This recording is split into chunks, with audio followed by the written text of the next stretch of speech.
Hey winos, how's it going? It's Laura Schermeister here, and I'm sitting here with Rob, my husband and winemaker. We're at our tasting room today in Glen Ellen, California, just outside of downtown Sonoma, and we are gearing up for harvest time.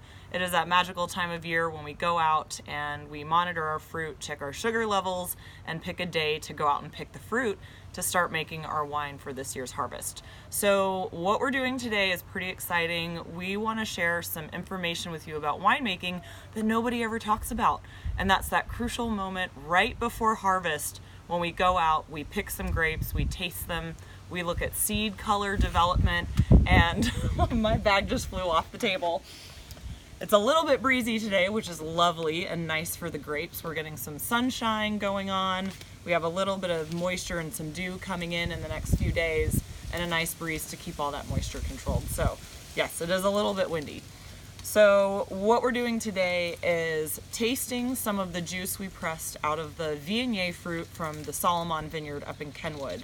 And we've been getting fruit from Kenwood for 2 years now. This will be our third year to make our Viognier. The 2018 was just released, and it's super tropical, super pineapple. The 2016 vintage that we first made was full of apricot and white flowers. And we're going to talk a little bit about how those different years with the little shifts in the microclimates change the flavor profiles. So now Rob is going to hand the camera to me, and I'm going to turn it around to him, and we're going to show you what fruit looks like all mashed up, what the juice is tasting like before we decide to pick on Friday this week before we start making our wine. So I'll go ahead and take it now. And here's Rob. Hello, everyone. All right, Rob. So we're sitting here at our tasting room. It's a beautiful day. We're tracking the weather. How are you feeling about harvest this year? I'm feeling pretty good. We're having a little bit of rain coming up, a little bit of, it says rain, but it's like a trace, 0.1, 0.01, 0.02 inches of rain, which then followed by sunshine should be no problem. Awesome. All right, so I'm gonna put the camera on what we have here. So we're sitting here with this empty bag, and Rob's gonna tell us what we're gonna do with that. We also have a very beautiful glass of luscious, just pressed grape juice. So this juice is from the Viognier fruit that we're gonna pick on Friday. And here we have a bag of grapes. We mash it down to get some of the condensation off of there. So we have a bag of grape samples here from the vineyard, and we are looking at things like seed color, which we're gonna get into. There's a seed right there.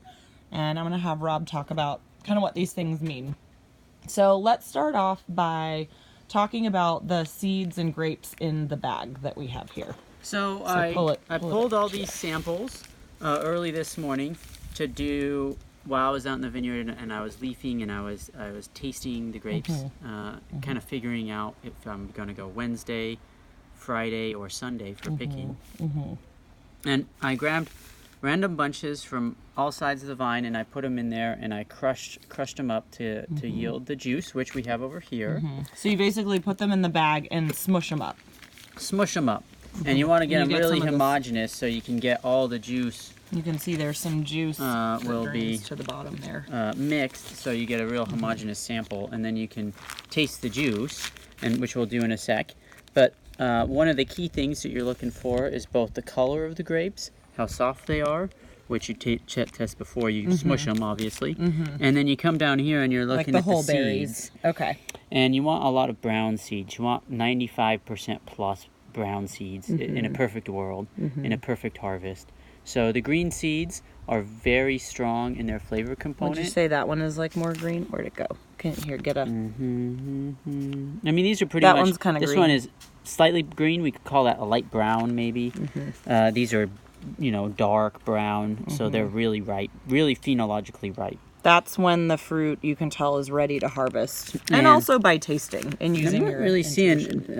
This is not a green seed. That's a little. That's a little baby grape. Little baby grape that never developed. Little baby. Oh, it's a preemie grape. In perfect world, you would have none of those as well, but you can't do anything about that. Yeah. And let's flip this over. Oh, here's a green one. Here's a pretty that green one is pretty green. Yeah. But if you flip it over, it's actually kind of. It's actually kind of brown. That's it. That's the other side. On the other side. So it's only a few days off from being fully ripe. Okay. And when we're talking about ripeness, this is not sugar ripeness. We're talking about flavor ripeness with the seeds. Okay. So the seeds, if they're too green, will give a green flavor and a slight bitterness to the wine. So we want to really try to avoid that as much as possible. Okay. So the less green close. seeds, the better. Awesome. And we're going to have some 90-degree days coming up here, or 85-degree days, which will be really nice to get some sun on the grapes and finish them. And let's move on to the juice then. Okay, awesome. This is my favorite part. Every year the juice tastes a little bit different. In this year it has a lot of pear characteristics. Basically I let it sit and I let it settle for a little bit to get most of the junk that wouldn't be in the wine out before you taste it. And it is very sweet, but super actually sugary. Not. This year is going to be probably a lower alcohol year for us because of just the way it's phenologically ripe at a lower volume, at a lower sugar level. Sorry. So would you say that the reason why the sugar level is lower is that because of the weather? I mean, we had a super intense rain this winter. The rain, the rain made a little bit more crop, but slightly less crop than last year in volume.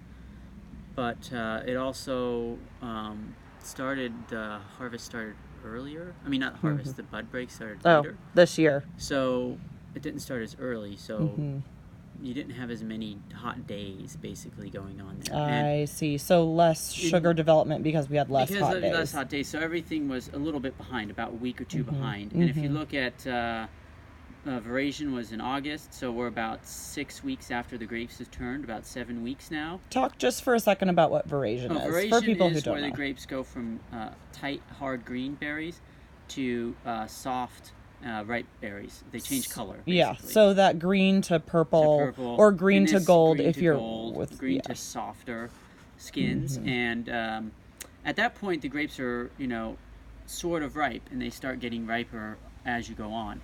So sometimes that happens in July, sometimes it happens in August. It happened a little bit later, like August 1st this year.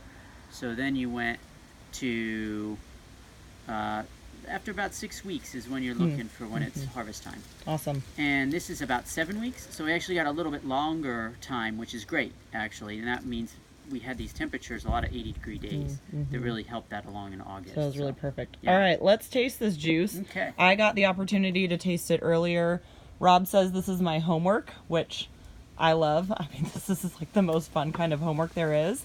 Our job, which Rob is much more refined at doing, is tasting the juice, and you can see he's closing his eyes. It actually does help to close your eyes when you're tasting and smelling juice. Your goal is to taste the grape juice and sense past the sugar that's in the juice and pick up on any fruit characteristics, aromas, anything floral, maybe some like honeysuckle things going on in the juice, to figure out where the juice is tasting in its kind of process until we harvest. Well, it is very difficult to taste through the sugar, so that's the hardest part. But once you taste a lot of it, you get a little bit better. It has a little tinge of cinnamon, a lot of pear. It's so pear. So I imagine this year it'd be pear and apricot, more like the 2016 vintage, but maybe a little bit more to the pear than the apricot side. There's some lime and floral, which this signals that there's pretty good acid still. Viognier is very difficult to keep the acid level high, so you don't super want to viscous. add acid to it if you don't want to add acid at all ever, and Viognier will lose acid really fast. So that's why the pick date is so careful with Viognier, because once it gets to a certain ripeness, it can get way too ripe and and lose all this acid and become what we call flabby wines, where they're just flat. They fall flat. So it's tasting great now. But, looking at the weather, it seems like we can go another 4 or 5 days. Awesome. Is what I'm thinking. Today's Sunday. We're thinking of harvesting on Friday. And then the one thing that I would love to just touch on really quickly, and that's our dog, Eli. You can see him in the door. He's whining a little bit. So, and if you come visit us in the tasting room, Eli's here all the time. I would love to see you. So, but moving on from that, what fascinates me is you can pick from the very same vineyard We did 2016, we skipped 2017 and did 2018 again from the Solomon Vineyard in Kenwood. And now 16 was like super apricot, 18 was tons of pineapple and guava, and now we're getting lots of pear and some kind of cinnamon from this 2019 year. How can the flavors vary so much from year to year from the exact same vineyard? It really depends on the climate and how the microclimates have affected the winds, how the sunlight has happened. So in 2018, we had a lot of high haze going on, and that really slowed down the harvest. So it went for a long time, and we picked pretty late. And this year we haven't had that high haze. We'd have these clear days, but when we leafed and exposed the grapes to the sun, maybe we got a little bit less sun, which changed the profile to more pear-like. We got a later start, which changes it. You know, the more hot days, the more 100+ days or 95+ days you get in a year give you more of that pineapple, guava, tropical stuff. The less of those you get, the more you get of the balanced pear, apple or apricot type flavors, at least in Viognier. In Chardonnay, it's the same. You go from apple when you have colder days to tropical flavors when you have hotter days. So white wine is great because it can give these huge different aromas that are very flavor specific compared to a red wine, where you can just know it's pear and it tastes exactly like a pear. Awesome. So that's a cool thing about the year. We also had a lot of water last year, so that's going to change the dynamic of how much water the grapes get and how vigorous the vines are. So the vines were quite vigorous this year. So they were so vigorous. So that gives a little bit more of that pear type aspect when you do that. Yeah. Cool. Well, thank you so much for shedding some light upon the subject. Nobody ever really talks about what the fruit is doing right before we harvest it. It's always about just what ends up in the bottle of wine, and we love this crucial time period where we can come in and do these little experiments and play around, and we can taste and smell before the alcohol even starts to come through from fermentation. So, Rob, thank you so much. You're welcome. You're looking good. You're so handsome. Thank you so much. All right, everyone. Thank you so much for watching our video, and we hope you learned something from this, and we will hopefully see you in the tasting room soon. I'm going to do a last little selfie shot. Thank you so much for watching, and we're really excited about this year's harvest. So happy harvest, everybody, and have a great rest of your summer.